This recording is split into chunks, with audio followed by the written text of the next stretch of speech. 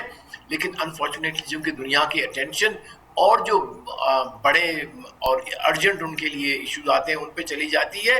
لیکن یقینی طور پہ پاکستان ہمیشہ یونائٹڈ نیشنز کے فورم کے اوپر ہر اجلاس میں, آپ اس کی پروسیڈنگ دیکھ لیجئے گا. میں چونکہ Pakistan mission to the UN میں رہ کے آیا ہوں وہاں پہ نیو یارک میں, تو لا محالہ جہاں ہیومن رائٹس کی بات ہوتی ہے وہاں ہم کشمیر کا نام اٹھاتے ہیں, کشمیر کے لوگوں کی ہیومن رائٹس وائلیشن جو انڈیا کر رہا ہے اس کے متعلق بات کرتے ہیں. ہم ہمیشہ یونائٹڈ نیشن کی سیکورٹی کونسل کے وہ ریزولوشن جو کشمیر کو حق اختیار دیتی ہیں کہ وہ اپنے فیصلہ کرے کہ کس طرف جانا ہے انہوں نے, ہندوستان کی طرف یا پاکستان کی طرف, اس کی یاد دہانی کراتے رہتے ہیں.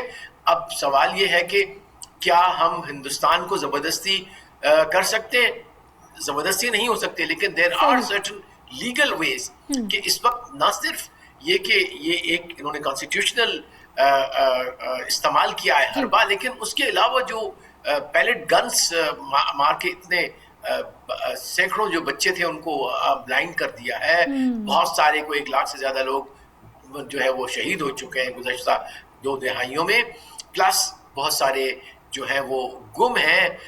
بچوں کے ساتھ زیادتیوں کی جو ہے وہ خبریں بھی آتی ہیں, ان کو انویسٹیگیٹ کیا جائے. بلکہ میں کہوں گا کہ اب ٹائم آ گیا ہے کہ جو مقبوضہ کشمیر کی لیڈرشپ باہر ہے وہ بھی, اور پاکستان بھی, اور وہ لوگ جو درد رکھتے ہیں ہیومن رائٹس وائلیشن کا, they should go to International Court of Justice, they should go to the International Criminal Court کہ کس طرح سے وہاں جینوسائیڈ ہو رہا ہے ڈفرینٹ فارمز کے اندر.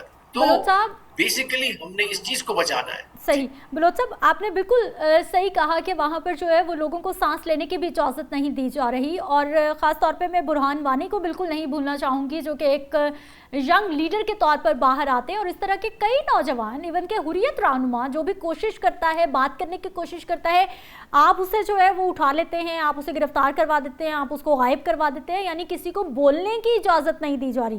موسٹ امپورٹنٹ کوسچن سر, اس وقت کون سے خطے کے ایسے ممالک ہو سکتے ہیں, دنیا کے ایسے ممالک ہو سکتے ہیں جو پاکستان کو کشمیر کاز میں ہیلپ کر سکتے ہیں؟